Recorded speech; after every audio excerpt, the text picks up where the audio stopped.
Our next motivational speaker needs no introduction.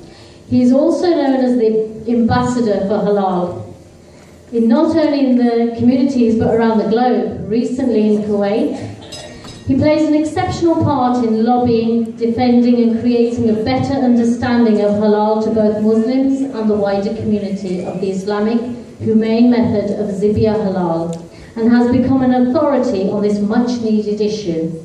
Known also as the Halal Man, please welcome Mr. Mohammed Salim.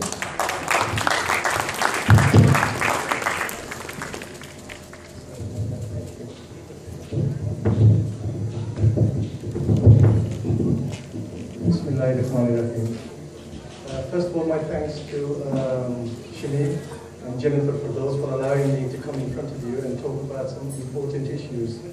Ramadan is about unity, discipline, and caring and sharing, and the main emphasis has always been orphans. Ramadan is one of the key pillars of Islam. Similarly, the Dhabihia Halal is also the core tenet of Islam. We believe that you are what you eat, so therefore, if you eat non-halal, then your du'as are not accepted for 40 days.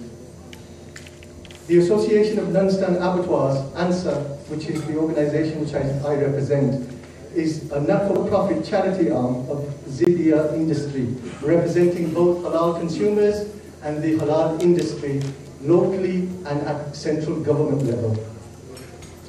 Our long-term overall arching goal of the association is to safeguard the availability of halal food, especially meat for our generations and for generations to come.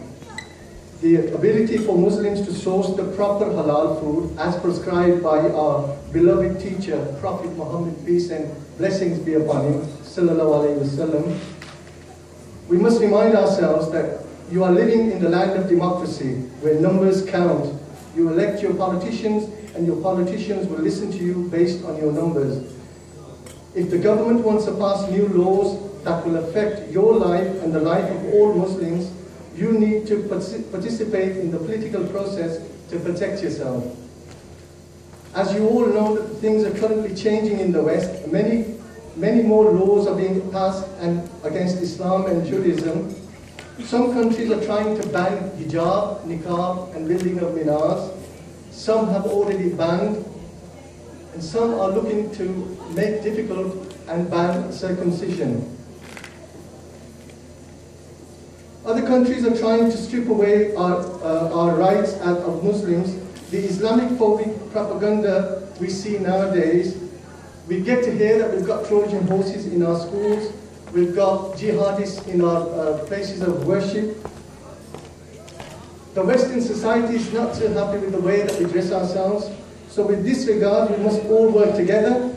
It doesn't matter what theology of the other person is, as long as he or she supports me in the struggle to protect the religious freedom. Although in the UK, the law currently protects the religious slaughter of animals under the statutory law, this may not be the case in Europe. And even in the UK, if we don't actually start working with our politicians.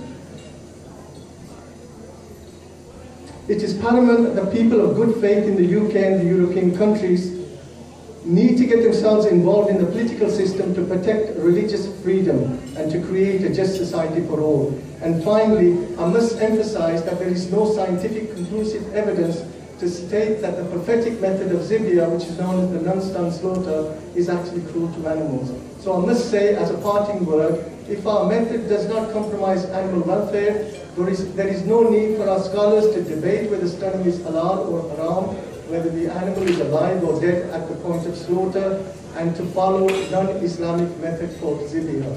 Can I thank you very much for giving me a little bit extra time on this? Thank you. Thank you, Brother Salim.